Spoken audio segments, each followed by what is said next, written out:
देखो भाई, next topic है अपना ड्राई लैंड एग्रीकल्चर। हिंदी में कहते हैं इसको शुष्क भूमि खेती।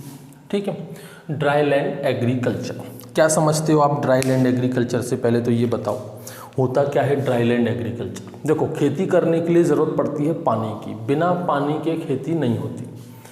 बिना पानी के, बिना वाटर के कभी भी खेती नहीं कर सकते। वी कैन नॉट कल्टिवेट और we can not grow even a single plant without water. पानी नहीं है तो खेती नहीं है। पानी के बिना आप खेती कर ही नहीं सकते। जैसा कि मैं आपको अभी, मेरा नेक्स्ट टॉपिक आएगा सीड जर्मिनेशन, अपना सीड टेक्नोलॉजी वाले पार्ट में, नेशनल सीड कॉर्पोरेशन। वहाँ पे आप देखना सबसे पहली प्रोसेस वहाँ पर होती है इम्बाइबेशन। सीड जर्मिनेशन की सबसे पहली प्रोसेस कौन सी होती है? इम्बाइबेशन। इम्बाइबेशन तभी होगा जब तक पानी नहीं आएगा। ठीक है, और पानी नहीं आएगा तो सीड जर्मिनेट ही नहीं होगा। जब सीड जर्मिनेट नहीं होगा तो खेती कहाँ से होगी? पानी पर ही सब कुछ निर्भर है। ड्राई लैंड एग्रीकल्चर से आप क्या समझते हो? ड्राई लैंड एग्रीकल्चर का मतलब ये नहीं है कि बिना पानी की खेती हो रही है। ठीक है, ये बहुत से बच्चों की बड़ा कन्फ्यूज। ड्राई लैंड एग्रीकल्चर का मतलब होता है कि बिना पानी की खेती करना, जो पॉसिबल नहीं है। ड्राई लैंड एग्रीकल्चर का मतलब ये होता है कि आर्टिफिशियल इरिगेशन। अब इरिगेशन तो आर्टिफिशियल ही होता है। इरिगेशन की बिना, ध्यान रखना, हम पूरी तरह से बारिश पर निर्भर हैं, हमें इरिगेशन नहीं देना। भारत में अभी भी बहुत सारी ऐसी जगह है यहाँ पर ट्यूबवेल नहीं है, जहाँ पर कुएँ नहीं है, जहाँ पर नहर नहीं है। इरिगेशन की कोई व्यवस्था नहीं है, सिंचाई की कोई व्यवस्था नहीं है। There is no facility of irrigation, there is no tubewell, no well, there is no canal. वहाँ पर कुछ भी फैसिलिटी नहीं है। इरिगेशन का तो कुछ है ही नहीं। तो क्या वहाँ पर खेती नहीं होती? होती है। तो कैसे खेती होती है जब इरिगेशन की व्यवस्था नहीं है? बारिश तो होती है।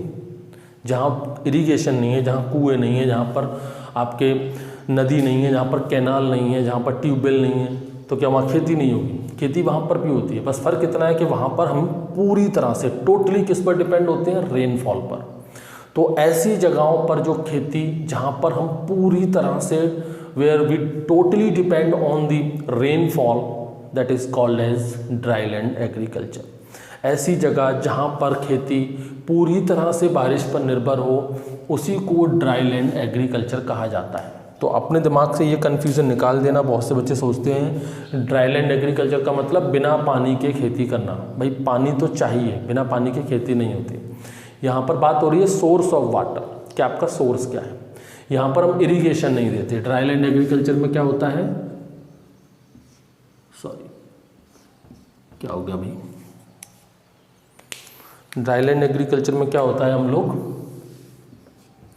There is no irrigation source. यहाँ पर इरिगेशन का कोई भी सोर्स नहीं होता। ड्राई लैंड एग्रीकल्चर में हम लोग टोटली डिपेंड होते हैं किस पर?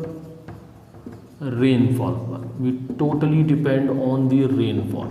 बारिश होगी तो खेती होगी, बारिश नहीं होगी तो खेती नहीं होगी। इरिगेशन का कोई सोर्स हमारे पास है नहीं। नो इरिगेशन सोर्स का मतलब लाइक हमारे पास कैनाल नहीं है, हमारे पास कुआं नहीं है, हमारे पास ट्यूबवेल नहीं है, हमारे पास कोई नदी वगैरह कुछ भी नहीं है। इरिगेशन का हमारे पास कोई सोर्स ही नहीं है। हम पूरी तरह से बारिश पर निर्भर हैं। ऐसी खेती को कहते हैं ड्राई लैंड एग्रीकल्चर। इंडिया की अगर मैं बात करूं तो इंडिया के अंदर जो टोटल नेट सोन एरिया है, आप सब जानते हो कितना होता है? नेट सोन एरिया मतलब, पहले तो बताओ इंडिया का टोटल ज्योग्राफिकल एरिया कितना होता है?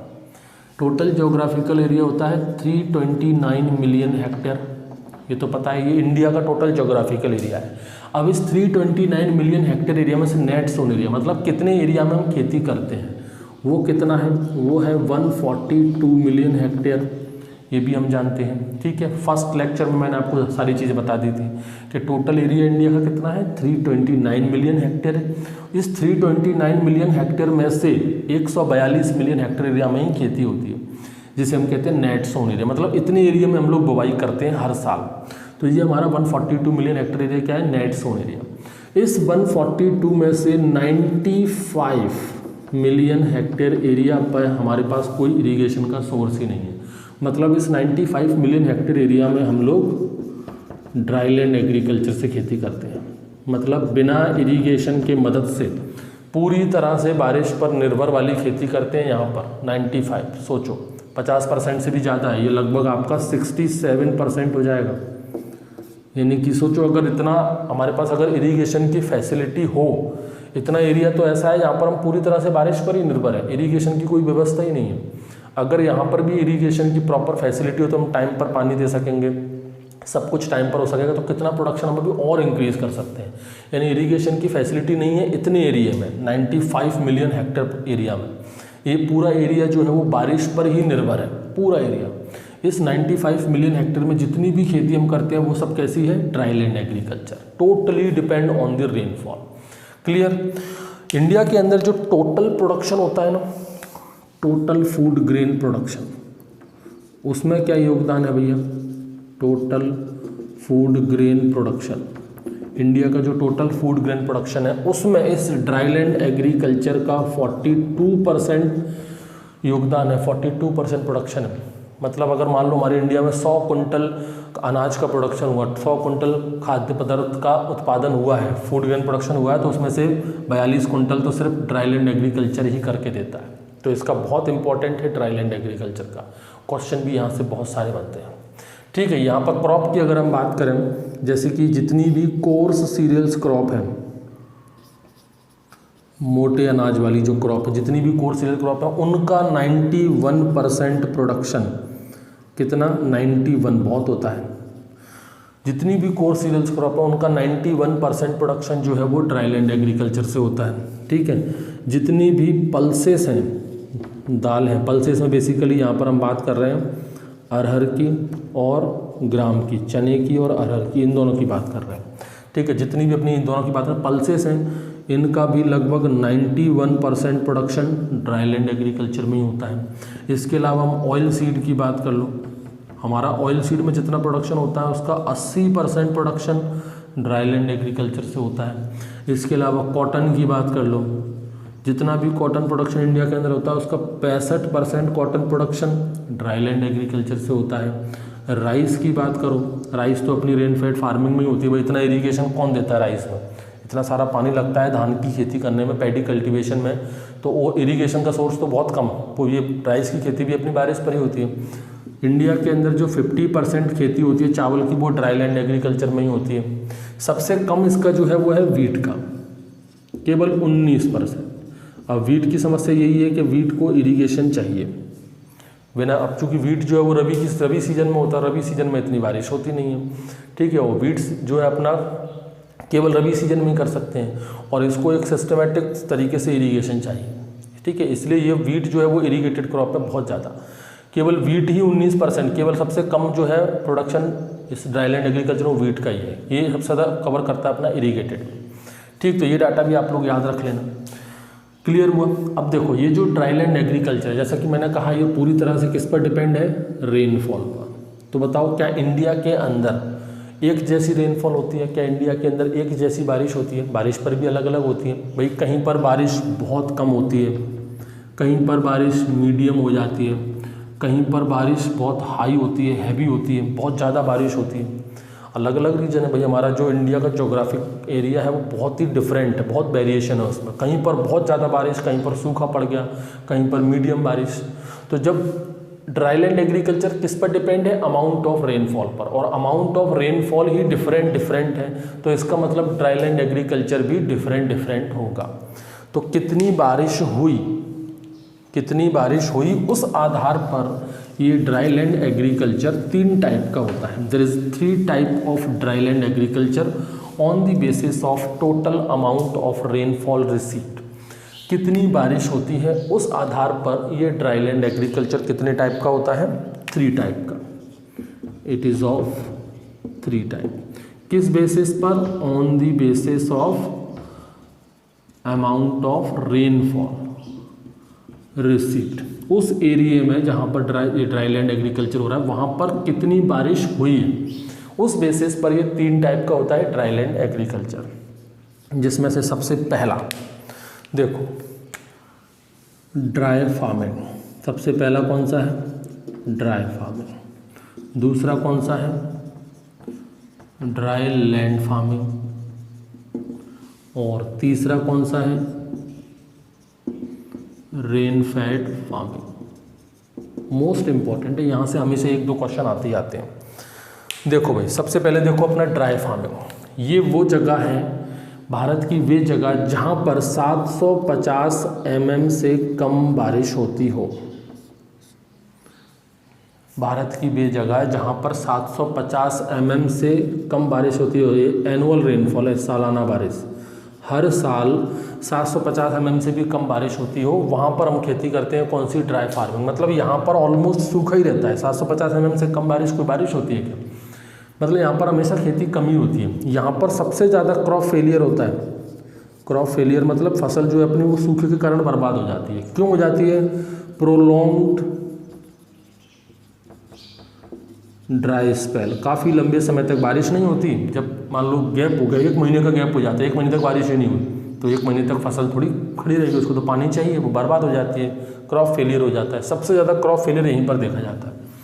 यहाँ पर सबसे ज़्यादा हम लोग जो फोकस करते हैं, जो हमारा मेन एम्फेसिस रहता है, वो प्रोडक्शन पर नहीं रहता। भाई पानी की वैसे ही कमी है, यहाँ पर क्या प्रोडक्शन लोगे आप? यहाँ पर हमारा जो मेन एम्फेसिस है, जो हमारा मेन फोकस है, वो है मॉइस्चर कंजर्वेशन पर। हमें मॉइस्चर कंजर्व करके रखना है। ये है इसका मोस्ट इम्पॉर्टेंट पॉइंट कि ड्राई फार्मिंग में हम लोग मेन एम्फेसिस प्रोडक्शन पर नहीं देते कि प्रोडक्शन बढ़ाओ।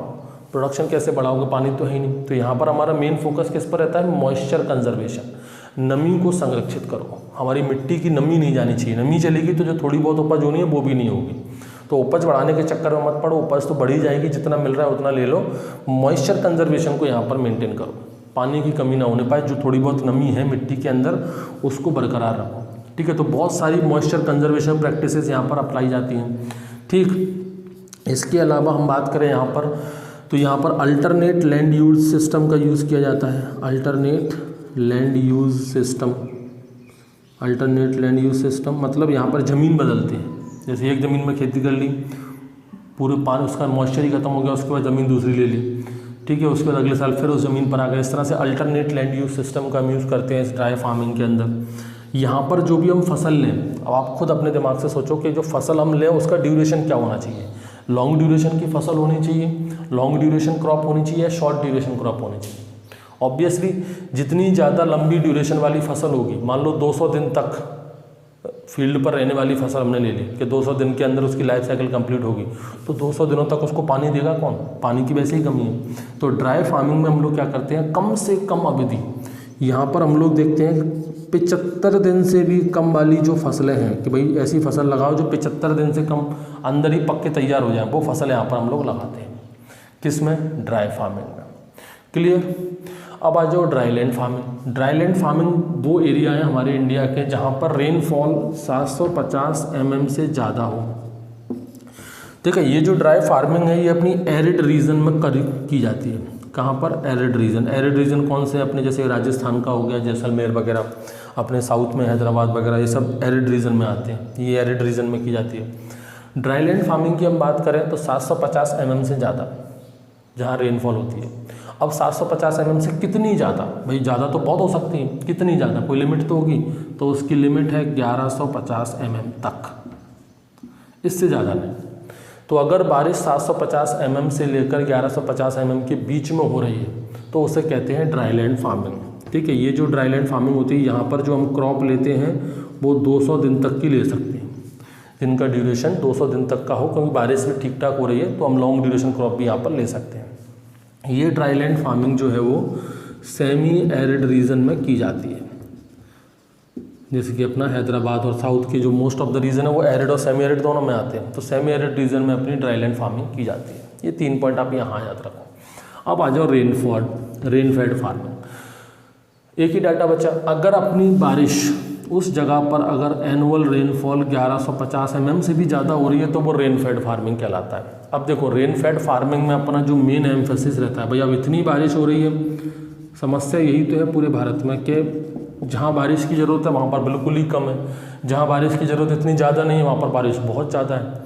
यहाँ पर हमारा मेन फोकस क्या था कि मॉइस्चर कंजर्व करो, पानी को बचाओ, नमी बचा के रखो। यहाँ पर इतनी बारिश हो रही है तो यहाँ पर मेन एम्फेसिस मॉइस्चर कंजर्वेशन नहीं है, यहाँ पर रहेगा ड्रेनेज करो, क्योंकि बारिश चाहिए, नमी चाहिए, लेकिन इतनी भी नहीं चाहिए कि वो पूरा फील्ड भर जाए, वाटर लॉगिंग कंडीशन हो जाए, फसल बर्बाद हो जाए। तो रेन फेड फार्मिंग में हम लोग क्या, हमारा मेन फोकस क्या रहता है, ड्रेनेज, क्योंकि यहाँ पर खेत भर जाते हैं, बाढ़ आ जाती है, तो हमको ड्रेनेज पर फोकस करना है कि पानी को खेतों में से बाहर निकालो। ठीक है, तो ड्रेन फेड फार्मिंग में मेन एम्फेसिस क्या रहता है, ड्रेनेज का। जबकि ड्राई फार्मिंग में जस्ट अपोजिट, यहाँ पर ड्रेनेज तो छोड़ो, यहाँ पर तो मॉइस्चर कंजर्वेशन की बात हो रही है। ड्रेनेज तो बाद में बहाना तो दूर की बात है, जो पानी है उसको बचा के रखो, ये चीज़ें हैं आपकी। ठीक है, यहाँ पर आप फसल ले सकते हो 200 दिन से ज़्यादा वाली फसल, जैसे शुगर केन ले लो आप, यहाँ पर सबसे अच्छे तरीके से कर सकते हो, धान ले लो आप यहाँ पर। ठीक है, रेन फेड फार्मिंग, तो ये 3 तरह की फार्मिंग है अमाउंट ऑफ रेनफॉल रिसीव्ड पर, एक dry farming, dry land farming और रेन फेड फार्मिंग। ये डाटा आप लोग याद रखना, मोस्ट इंपॉर्टेंट है, यहाँ से बहुत सारे क्वेश्चन आ जाते हैं। ठीक, तो ये अपना ड्राई लैंड एग्रीकल्चर वाला टॉपिक मोस्ट इंपॉर्टेंट टॉपिक है सभी एग्जाम के लिए, वो भी अपना कंप्लीट हुआ।